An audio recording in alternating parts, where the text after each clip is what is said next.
ಯಾವುದೇ ಕಾರಣಕ್ಕೆ ರಾಜ್ಯ ಸರ್ಕಾರ ಉಳುಮೆ ಮಾಡ್ತಿರೋರು ಯಾರೋ ಒಂದು ರೈತರನ್ನ ಸರ್ಕಾರಿ ಭೂಮಿಯಿಂದ ಒತ್ತುವರಿ ಮಾಡಕ್ ನಾವು ಬಿಡಲ್ಲ.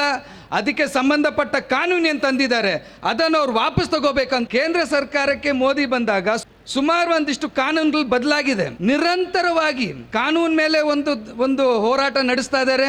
ಸಂವಿಧಾನವನ್ನೇ ಕಿತ್ ಬಿಸಾಕಕ್ಕೆ ಒಂದು ಹೋರಾಟ ಅವ್ರು ಮಾಡ್ಕೊಂಡು ಬಂದಿದ್ದಾರೆ. ಅದು ಎಲ್ಲರಿಗೂ ಗೊತ್ತಿರೋ ವಿಚಾರ.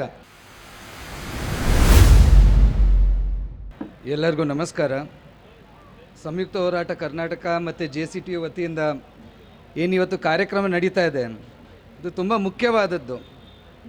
ಅಸಲು ಇವಾಗ ಕುಮಾರ್ ಸಂತಾಲ್ ಅವರು ಒಂದು ಮಾತಾಡಿದಾಗ ನನ್ನ ಮನಸ್ಸಿಗೆ ಬಂದಿದ್ದು, ಕರ್ನಾಟಕದಲ್ಲೇ ರಾಜ್ಯ ಸರ್ಕಾರ ಬಂದು ಬಗೆರುಕುಂ ಸಾಗುವಳಿದಾರರಿಗೆ ಭೂಮಿ ಕೊಡಲ್ಲ ಅಂತ ಮಾತ್ರ ಹೇಳ್ತಾ ಇಲ್ಲ, ಅವ್ರ ಕೈಯಿಂದ ಭೂಮಿ ಕಿತ್ಕೊಳ್ಳೋಕ್ಕೂ ಒಂದು ಕಾನೂನು ತಂದಿದೆ. ನಿಮ್ಗೆಲ್ಲರಿಗೂ ಗೊತ್ತಿರೋ ವಿಚಾರ. ಭೂ ಕಬ್ಬಲಿಕೆ ಕಾಯ್ದೆ ಅಂತ ಒಂದು ಬಂದಿರೋದು. ಆ ಕೋರ್ಟ್ ಬಂದು ಬೆಂಗಳೂರಲ್ಲಿರೋದು. ನಾವು ಪದೇ ಪದೇ ನೋಡ್ತಾ ಇದ್ದೀವಿ, ಎಲ್ಲಿ ಬಗೆರುಕುಂ ಸಾಗುವಳಿದಾರರಿದ್ದಾರೆ ಅವ್ರಿಗೆ ಇವಾಗ ನೋಟಿಸ್ ಕೊಡ್ತಿದ್ದಾರೆ. ಅವ್ರ ಮೇಲೆ ಇಲ್ಲಿ ಕೇಸ್ ಹಾಕಿದ್ದಾರೆ ಬೆಂಗಳೂರಲ್ಲಿ. ನೀವು ಸರ್ಕಾರಿ ಭೂಮಿನ ಒತ್ತುವರಿ ಮಾಡಿದ್ದೀರಾ, ತಹಸೀಲ್ದಾರ್ ನಿಮ್ಮ ಮೇಲೆ ಕೇಸ್ ಹಾಕಿದ್ದಾರೆ, ನೀವು ಬೆಂಗಳೂರಿಗೆ ಬಂದು ನಿಮ್ಮ ವಾದವನ್ನು ನೀವು ಮಂಡಿಸಬೇಕು. ಮೊನ್ನೆ ಕೊಪ್ಪಳದಿಂದ ಒಂದು 8 ಜನ ಬಂದಿದ್ರು ನಮ್ಮ ಹತ್ರ. ಕಾಮ್ರೇಡ್, ನಮಗೆ ಈ ಥರ ನೋಟಿಸ್ ಬಂದಿದೆ, ಇದು ಏನು ಒಂದು ಭೂ ಕಬ್ಬಲಿಕೆ ಕೋರ್ಟ್ ಇದೆ ಅಂತ. ಈ ಕೋರ್ಟ್ ಎಲ್ಲಿದೆ ಕಾಮ್ರೇಡ್, ನಮಗೆ ಗೊತ್ತಿಲ್ಲ, ನಮ್ಗೆ ಏನಾಗುತ್ತೆ ಅಂತ. ಕೊಪ್ಪಳದಲ್ಲಿ ಯಾರು ಒಬ್ಬ ರೈತ ಸರ್ಕಾರಿ ಭೂಮಿನ ಉಳುಮೆ ಮಾಡ್ತಿದ್ದಾರೋ ಇವತ್ತು ಆತ ನೆಮ್ಮದಿಯಿಂದ ಬಾಳಕ್ಕಾಗಲ್ಲ.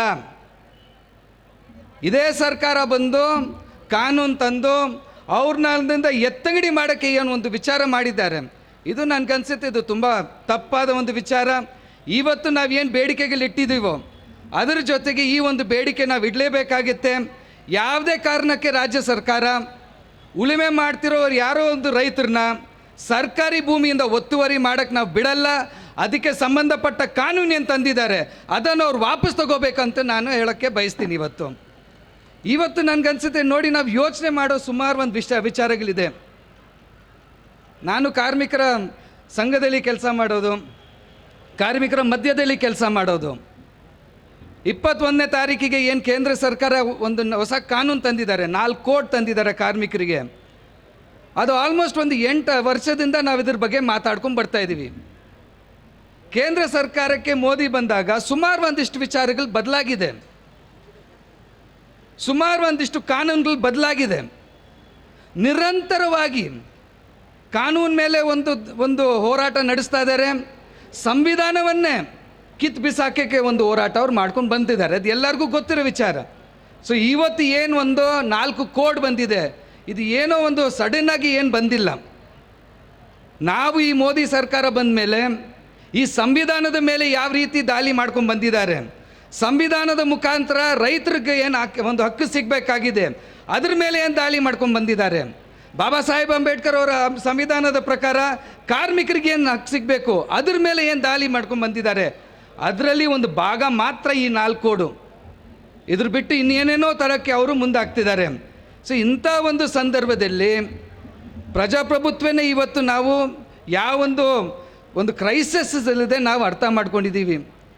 ಮೊನ್ನೆ ಯಾರೋ ನಂಗೆ ಹೇಳ್ತಿದ್ರು, ನಾವೊಬ್ಬರು ಕಾಮ್ರೇಡ್ಸು, ಏನು ಕಾಮ್ರೇಡ್ ಇವಾಗ ಬಿಹಾರಲ್ಲಿ ವೋಟ್ ಕಳ್ಳರು ಅಂತ ಆಗಿದ್ರು, ಇವತ್ತು ನೋಡಿದ್ರೆ ಈ ಲೇಬರ್ ಕೋಡ್ ಮುಖಾಂತರ ನಮ್ಮ ವೇತನ ಕಳ್ಳರು ಆಗೋಕ್ಕೆ ಇವ್ರು ಮುಂದಾಗಿದ್ದಾರೆ, ನಮ್ಮ ಕೆಲಸದ ಕಳ್ಳರ ಇವ್ರು ಆಗೋಕ್ಕೆ ಇವಾಗ ಮುಂದಾಗಿದ್ದಾರೆ. ನಾವಿದನ್ನು ಹೆಂಗೆ ಫೇಸ್ ಮಾಡೋದು? ನನಗನ್ಸುತ್ತೆ ನೋಡಿ, ಈ ಪ್ರಶ್ನೆ ನಮಗೆ ತುಂಬ ಮುಖ್ಯವಾದ ಒಂದು ಪ್ರಶ್ನೆ. ನಾವೆಲ್ಲರೂ ಬಂದಿದ್ದೀವಿ, ಸುಮಾರು ಸಂಘಟನೆಗಳೆಲ್ಲ ಸೇರ್ಕೊಂಡಿದ್ದೀವಿ. ಇದನ್ನು ನಾವು ಯಾವ ರೀತಿಯಲ್ಲಿ ಎದುರಿಸ್ತೀವಿ? ನನಗನ್ಸುತ್ತೆ ಇದಕ್ಕಿಂತ ದೊಡ್ಡ ಒಂದು ಸವಾಲು ನಮ್ಮ ಮುಂದೆ ಯಾವುದೂ ಇಲ್ಲ. ನಿರಂತರವಾಗಿ ಏನು ಕಾರ್ಮಿಕರ ಒಂದು ಹಕ್ಕುಗಳ ಮೇಲೆ ಒಂದು ದಾಳಿ ನಡೀತಾ ಬಂದಿದೆ. ಈ ಕೋಡಲ್ಲಿ ನಾವು ಕಾಣ್ತಾ ಇದ್ದೀವಿ.